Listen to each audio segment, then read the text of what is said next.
24. Woodford South 35-19 defeated Houghton Districts 8-8-56 with Bomber Clifford kicking 12. Yeah. Adelaide Uni 12 goals 8-80 defeated Century United 11-8-74 Dutch. You would be furious with that one. They don't win the ones they're meant to win. No, they don't. Colonel Light Gardens 18-14 122 defeated Blackfriars 10-11-71. And that's it. That was nicely done. Of course, that was tipped by last week by Rod George. He was very proud of his.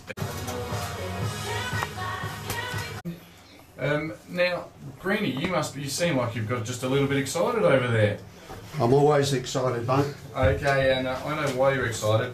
Because, sorry, did you steal my run sheet? I have. Alright, it is time. It's time, a little change of pace now. We've had some absolute royalty come in so far this year. We've had, of women's football I'm talking, we had the great Michelle Reid, we've had the fossil Cheryl Cates, Yep. we've had of course, Clag. Gibbo, yeah, the Clag, the Giblet Clagson, Emma Gibson, and we even had, Yeah. do we have your mate? Oh, your mate started on the Monday Drive show as well. Yeah, Julie. Yeah, Julie Blacken. All right. Now we've got two brand new faces of the Women's Football League, and they need no introduction, but they're going to get a good one because these two ladies are stars. Strap yourself in, ladies. You're going to enjoy this. All right. Stars. Courtney Cramey, obviously known as CJ, no relation to TJ, is the current captain of the Morphettville Park Women's Football Club. She started her football career with the boys and the juniors before beginning her SAWFL career in 2004. In 2011, she was named the Open Women's State Team Captain. She was All-Australian. The list goes on and on. She's a star, Courtney Cramey. Let's just say hello, Courtney. How you going? Good to be here. It's great to have you here. Just say hello again for me, Courtney. Hello. And one more time. Hello. And one more time. Hello. Alright, sorry, it's working on volumes here. Alright, now, sitting alongside Courtney is her very good friend, Narelle Smith. Now, Narelle has played in she's had multiples premierships. She's a premiership. Oh, she was a premiership captain at our club, Dave, Greenacres Footy Club in 2009. She was also a part of the inaugural Female Football Academy. In 2010, she began her coaching career as head coach of Greenacres. Are you still Greenacres Women's Football Coach? No, I'm with Morphies now. Oh, Defected. trainer. But she also is a star. She's coached SA at the Nationals, and she moved to, should have just kept reading, shouldn't I? Morphettville Park, and had coached the 18s in the inaugural Youth Girls Championship. Two stars, and what we would like to term football royalty in the SAWFL, Courtney Cramey and Narelle Smith. Welcome to WOW FM. Thank you very much. Thanks for having us. No worries. Now I am going to have to work on your volume levels and get your mic close because we're doing I'm doing two of them at the moment, Dave. Oh, yeah. You're doing two. Yep. All right. Okay. How's that? All right. Okay, Dave, fire away. What did you change from Greenacres Yeah. to Morphettville? Reason? Couple of reasons. Wanted to introduce an under-18 side. Yep. As I've been an assistant coach for the SA under-18 girls for the past 3 years, since 2010. Yep. And Greenies weren't in a position to do that. And I also wanted to be around the head coach of Morphees, which is Steve Baxter, which I've kind of seen as a real role model for me with regards to my coaching. So, yeah. Are you looking to going on coaching as a men's team as well? Oh, look, I'll never say never. I'm really committed to the development of female football in South Australia. Like, you know, you see the strongest states like Victoria and WA and all the structures that they've got in place in regards to female development. Yep. And, you know, we're just trying to edge that here in South Australia ourselves. Excellent. So, yeah. I asked that because I watched the Port Melbourne, Gary Ayres coaches, and he's got a young lady there coaching him, and I reckon that's pretty spiffo that the girls getting into it. Yeah, that's Peter Searle. Yeah. Yeah, and she's a level 3 coach, Yeah. which is obviously basically made for AFL coaches, and only by invite, so pretty special. That's good. Now tell me, Morphettville, how are they travelling this year? They're top, Dave, aren't We're top by percentage, so we're sitting level top with West Adelaide at the moment. So we're not doing too bad. We've got a couple of tough games ahead of us against Greenacres tomorrow, out at Greenacres, and then we come up against Westies the following week at our home ground. So Greenacres are a tough side to play against? they are tough. They play a hard brand of footy. You know, we try and get our run into us, and they try and stop that run. So it always is a tough game coming up against them. Yep. Now, I've followed the Women's Football League for quite a few years now. I've had a few friends play through it. I remember. You know why? You know why, girls? He's single. Look, I just want to sit on the interview. Dave, it's not relevant. I remember Sturt. Are you guys formerly Sturt? Did you become? Yes. Sturt became Morphy. Yeah, we were formerly Sturt. Yep. The history of our club goes a fair bit back, and Rel might be able to help me out here with that. We started with, I believe it was Goodwood Saints and West Adelaide. We then merged to become Sturt Football Club and based ourselves at Unley Oval there with the boys. And then we moved to Morphettville Park. So there is a fair bit of history there, and it's a bit weird having West Adelaide in the competition now, given that's our heritage, but that's how it is, and we'll go where you know, we can play footy. So Such as like now, I'm just reading through an old edition of Talking Amateurs, the footy budget, the best read in amateur league football, and just reading a little Courtney Cramey interview. Can I please see your nails, miss? No? they're looking all right. They're looking alright. Someone that's supposedly bite my nails too. Now, in the Dish the Dirt section, toughest player, Ange Moritz, is that from your club or in the league? Yeah, she plays for Morphettville Park. She plays in the midfield. She's just a little goer, can run all day. Really tough for her size. So. How old is she? How old would she be, Rel? About 25? Because I watched you guys play last year in a triple header just down the road on this road where Ethel, you were there that day, weren't you, yeah, Fatty? I had a laugh. You run the boundary. Yes, I did. And yeah, you had some fantastic young footballers, young girls in the team. I'm talking that could break lines and kick, 45-metre drop punts and hit girls lace out. That was when they played Central Districts, did they? Beat them. Yeah, it did too, yeah. I think so. Yeah, we do have a fair few young players coming through, and I suppose that's the balance, always going to be the balance of having, the older experienced players and with the youth coming through. So I suppose I'm 26, I'm probably one of the oldest in our team. So yeah, there's a few 16, 17, 18-year-olds, which is good for our future. Nice. Now, Loz Lanty and Lauren Bungie, wear the heaviest makeup in the team. So you're telling me they come to football just to play football and they wear makeup or they're playing footy? Oh, this really is dishing the dirt. Hey, isn't it? Hopefully when they cross the white line they're just thinking about footy, but off they are mirror hogs. Are they? There's no doubt about it. Get out my way. Oh, Let me Tommy's in the like mirror. that on WOW FM. Now, Russell Hart has asked me to ask you a question. So after footy, when all the boys play, we all shower together and we have a lot of fun in there. Do all the girls shower together after a game or not?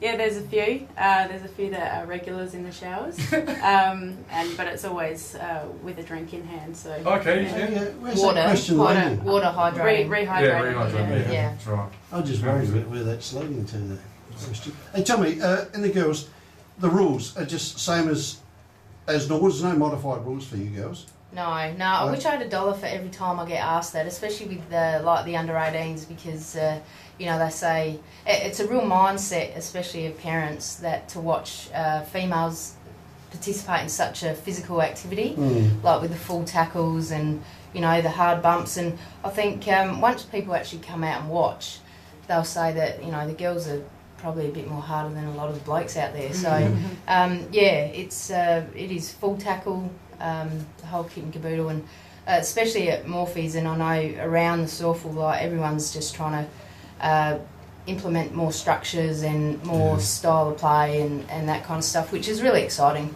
Okay, so there's no rule changes. Age of starting? 16. 16. For seniors. Age of finishing? Do you have a finishing age, or you recommend girls that start to give it away at a certain age? Well, Mitzi Gallick's still playing and she's 60, so... Oh gosh, I hope she's not listening. You're in a bit of strife. Yeah, she could absolutely belt the piss out of me. So there is no age group to finish. There goes the sign again. And Hosey fell down as well a lot. That's very interesting, that, because I thought that there might be, an age. I guess it's a duty of care with somebody that's starting to put on a bit of beef and get a bit older, do you sort of encourage them to take up another role within the team, like a water boy or water girl? I suppose it's the same as any boys club, really. You know, any football club is, you know, you need to, maybe there's some people that know when it's time to hang up the boots, and there's others that may need a little push. And I always Yep, that's me. I always think that honesty is the best policy, and you know, like there's some girls that just won't make the starting 22, so you need to be honest with them about where they can improve or whatever, you know, whilst having, you know, a bit of diplomacy. Yeah, but that's part of coaching. It looks like, I was talking to Emma a couple of weeks ago, it looks like they're trying to encourage the country, like Port Lincoln. She's been over doing some work in Port Lincoln. It's starting to expand. I know in Victoria it's huge over there, but it looks like they're now looking to the countrysides, and like Port Lincoln is a prime example. She had a few turn up at training, and all of a sudden it's created a bit of interest. So there could be a country versus city game in the near future down the track. Yeah, the country definitely is getting a lot bigger. Tomorrow, actually, on Amy's Stadium before the Crows match versus Essendon, we've got the Eyre Peninsula girls playing Broken Hill. And I'm told that in Broken Hill they've got Taylor Walker's sister playing for them, which is pretty exciting. So I know Broken Hill, they breed them tough up there. I played footy up there state game once, and man, the guy I stood was about 3 pickaxes across. I mean, that was 30 years ago, by the way. Alright, I'm just going to go on to this week's games, because there is some great women's football for you gentlemen to get out and you ladies to get out and see. Just before I do that very quickly. Wow, FM. Thank you, David, working beautifully with the soundtrack there. And the great thing about this is, gentlemen, most of the games are on Sunday this week. There is one today at 12 p.m, so as soon as you finish listening to WOW, where you can leave WOW on in the car on 100.5, on your way down, Ingle Farm and Central Districts, it's at Ingle Farm Football Club. We've talked about it already, Dave. Ingle Farm Football Club, probably one of the top 3 or 4 places to watch football in the amateur league, with that beautiful balcony and Nana Pie. Yeah, this is all about your free ticket to see FAWFL. Right on. Sunday we've got some big games. It's West Adelaide and Modbury at West Adelaide Football Club. I think West Adelaide will be too strong in that one, wouldn't they, girls? Absolutely. Yeah, Modbury have definitely improved this year. There's no doubt about that.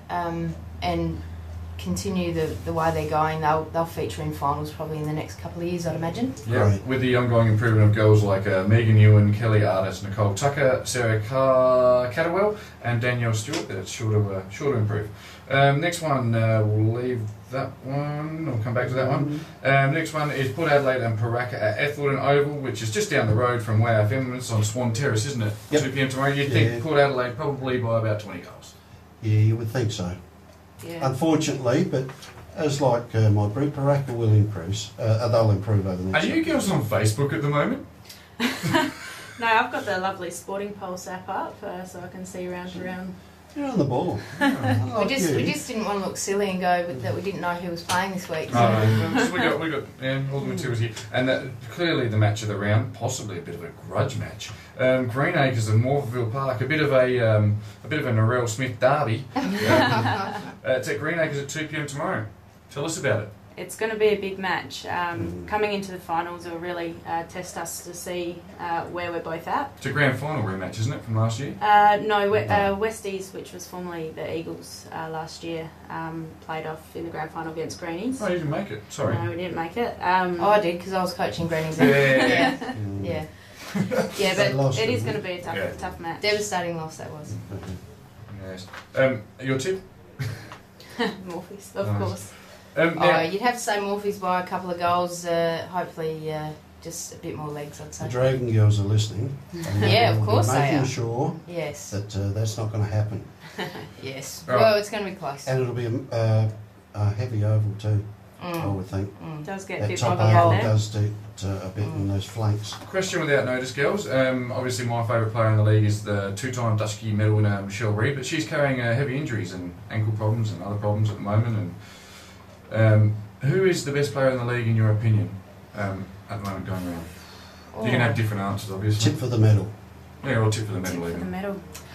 It's been because we've done a home and away season this year. You don't get to see all the games. Yeah, like you we used to. don't. And you know, like it's hard enough picking an opposition. Should make a big Dutchie medal night, shouldn't it? Oh, it certainly will.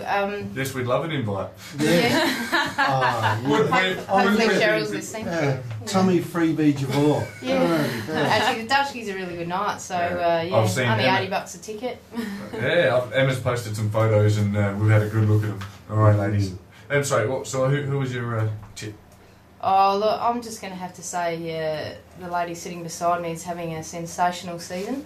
Got herself in really good nick to go over to the Women's High Performance Academy, which was last week. Or Ange Moritz is having a excellent year. I did their stats last week for a game, or the week before, and Ange had 41 touches, so and kicked the goal. That's a pretty good game. Yep. All right. Excellent stuff. Now, ladies, is there anyone you'd like to give? I mean, we've dished a bit of dirt. Anyone you want to give a rocket to before we go? Anyone that needs to lift? Anyone that needs to put the makeup removal on? Yeah, Loz Lanty needs to get the makeup remover going. Is she a hottie though? She thinks so. She likes to think so, yeah. Tommy's single. We'll be the judge of that. Dave, give it a break, mate. And anyone you want to thank? You can go. We'd like to probably thank our major sponsor who sponsors the girls, which just I have to... Paul White from D&E Civil. He's a very strong club man at Morphettville. He's been around for a long time. Obviously a family-owned business, and he puts a lot of support into not only the women's side of the club, but also the boys and the juniors as well. So, yeah, D&E Civil. Yep. And I guess you'd have to thank SAWFL for their support for the state sides and what have you, and what have you. Oh, absolutely. David Hutton and Peter Cates are just wonderful. Yeah. They have been wonderful for women's football, as has Cheryl Cates, you know, like the leader up there, like driving us. And The Dragon Lady. you know, well, sometimes she gets a bit of a rough deal, you know, like with people criticising her and stuff, but she does a fantastic job, and all volunteer, so She's a wonderful kudos lady, to Big Shezza. Yeah, she's. I'm a huge fan of Cheryl. She's always been nice to me. I ran into Peter at a secondary schools program. I umpired a couple of weeks ago, and Peter was there and we had a long chat. What have you. And on the chicken theme, she's a bit of a mother hen as well. She did mention to me a few years back that someone there was a group being very rude during the Dutchie medal when she was trying to introduce it, and she let them have it. And I was really glad to hear that story, because nothing irks me more than when you're speaking in a public forum and people being rude. Don't like it. Oh, she certainly doesn't hold back. It's just ignorance. Yeah, that's what it is. Macca gets up and people are talking. It's like, you've got to be kidding me. Right. As they say, manners cost nothing. Why would you do That's that right, to they're free of Macca? charge. Free. Oh, mate. You're scared of living. Yeah. Look, ladies, thanks for being on the show. Wish you all the best in every other game except today's against my beloved Greenacres girls. And yes, once again, it's great to have different faces and different ladies on the show promoting the game. Thank you. Thanks for having us. Thanks for having us, No worries. guys.